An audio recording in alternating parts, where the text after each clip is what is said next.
Jube mõnus on seda ahvenat püüda, aga vaja teda ka puhastada. Siis mina kasutan alati, fileerin oma ahvenad ära, pärast muna ja jahuga praetakse ära ja läheb marineeritud purki.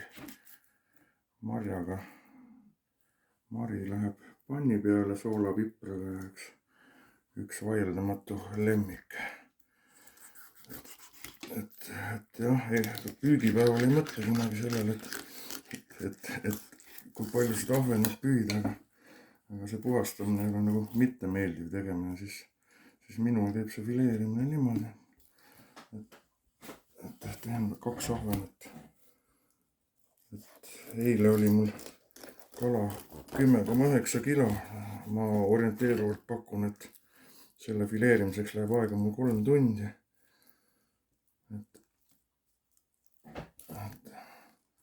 Esmast ahvenatel lõikan need küljed maha ühe portsu, ja järgmisena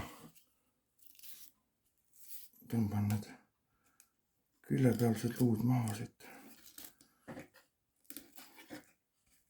ja siis lõikan soomuste taganaha alt ühe filee.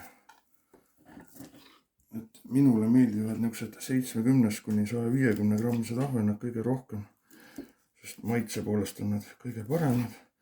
Suur ahven jääb kuidagi natuke tuimaks.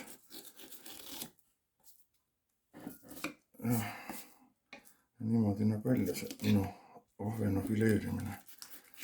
Noh, ei ole proff selles vallas, aga saan hakkama.